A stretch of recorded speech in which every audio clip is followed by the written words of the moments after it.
During the first few years of its existence, Call of Duty was not known as a franchise for multiplayer. It was known as the franchise that would just make World War II single-player experiences with the addition of multiplayer. It wasn't until Call of Duty broke that cycle of continuously making World War II games and went into the modern era.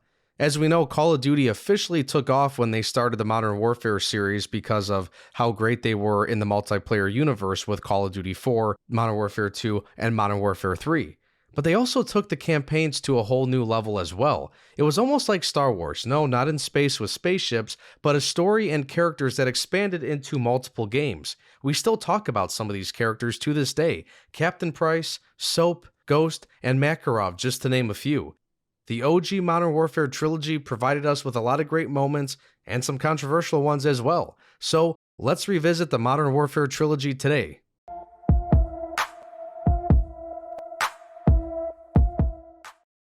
In 2007, Activision finally decided to take a break from the World War II genre. They not only changed the genre, but they really stepped up their game. Yes, this was the game that put Call of Duty on the map for multiplayer, but the story was pretty damn good too. The game was universally praised, but it was criticized for a lack of innovation. I don't think the criticism is wrong there because, to be fair, the gameplay just included all the elements from the previous games, and the graphics, obviously improved a bit as well. But the modern era was a refreshing take for the series.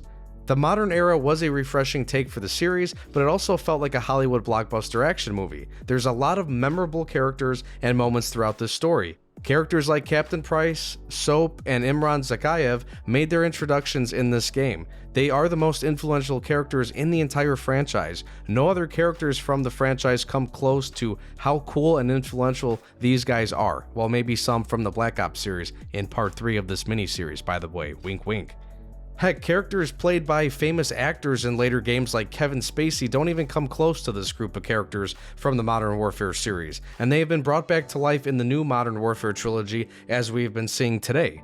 Some of Call of Duty's greatest moments and missions came from this game. All Gillied Up is one of the greatest missions ever. Instead of charging into an intense battle like in so many games and so many missions, you take the sneaky approach this time around behind enemy lines in Chernobyl. It was a nice change of pace. It was a slower pace, yet still pretty intense. Then there's the nuclear bomb scene at the end of one of the American missions. The mission was quick and intense, but that was just the appetizer. You then got to experience a nuclear bomb going off and the aftermath. There's a live execution at the beginning of the game, which helps sets the tone of what's going on in the world. The final mission is also very memorable. You rush to stop Zakayev from firing off ballistic missiles that could kill up to 41 million people. High stakes. You stop them, but at a cost. Squad mates are killed and others are severely wounded. The way the mission ends with you killing Zakayev is awesome.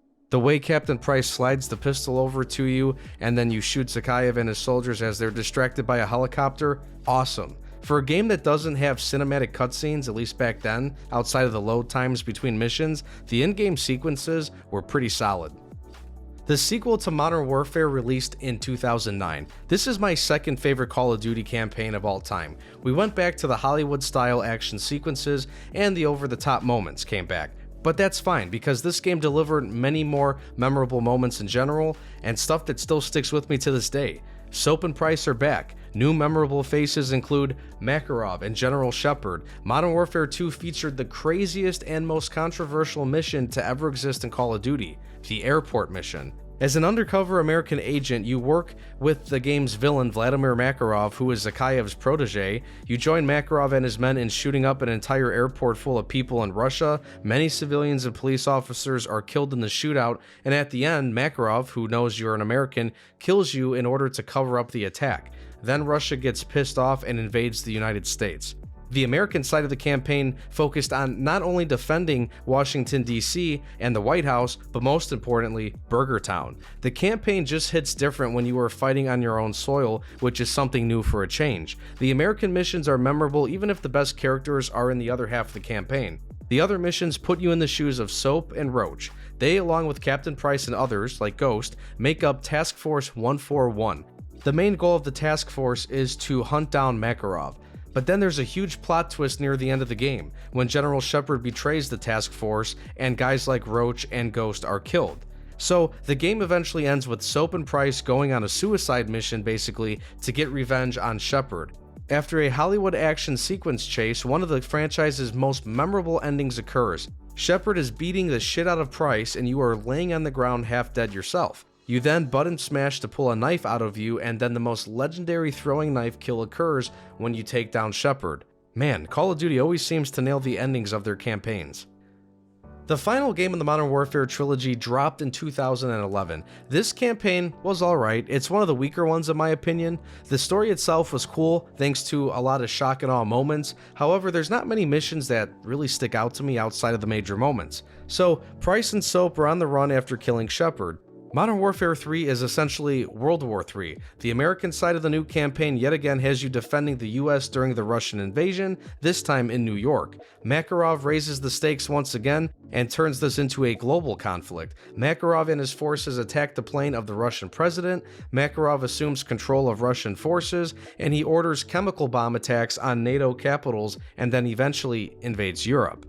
Task Force 141 is yet again going after Makarov, so Price, Soap, and Yuri begin to follow leads on associates of Makarov. Another group of soldiers, Team Metal, is tasked with rescuing the US Vice President, and then they eventually look to go save the daughter of the Russian president. Price and company eventually learn of a meeting between Makarov and his associates in Prague. It turns out to be a trap, and one of Price's Russian allies, who we met back in Call of Duty 4, is killed, and Soap is gravely wounded again. Before Soap dies though, he tells Price that Yuri knows Makarov.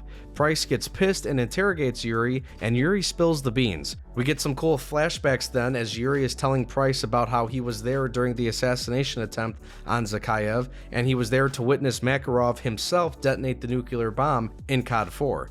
And then Yuri did try to stop the airport massacre but was wounded by Makarov himself. Sadly, Team Metal sacrificed themselves as 141 escapes with the girl. Relations between the US and Russia improve and the war ends. Makarov goes into hiding. 3 months later, Price and Yuri track down Makarov, who is hiding in a hotel in Dubai. Price and Yuri assault the hotel, and they finally make contact with Makarov. Yuri is killed by Makarov, and after a struggle, Price is able to wrap a steel cable around Makarov's neck, and they crash through the glass window on the rooftop. Makarov eventually dies after being hung from the rafters, essentially, thanks to the steel cable. It is a pretty brutal death, but it's well deserved considering everything that Makarov has done. And the game ends with Price sitting there smoking a cigar as sirens can be heard off in the distance. This was a cool story with some great moments and a satisfying conclusion to the story, but to me, the missions themselves were just okay. I don't really think there was a lot of great things going on, but again, those main story points were excellent. Overall, I do prefer most of the other games when it comes to the overall experience within the gameplay of these missions. The Modern Warfare Trilogy was awesome. We got a legit story that took inspiration from real-life situations and created its own take on terrorism and World War III. There were a lot of memorable moments thanks to some of the shocking events that occurred in the story, and also because they took the Hollywood action movie approach with some of the situations that the developers threw the player into. They created a list of influential characters that still exist today. This trilogy is the perfect example of how to make a legit campaign that is just as desired as the multiplayer content is. Well, thanks for watching the video. Go watch the other 2 parts of this mini-series on the channel, and heck, subscribe for more content like this. You can also find my content on podcasting platforms. Just Google Analyze This Podcast. You'll find me on places like Spotify. You can also find me on X and TikTok, X at Analyze This _YT, and TikTok at Analyze This 54 _YT. Thanks again, and take care.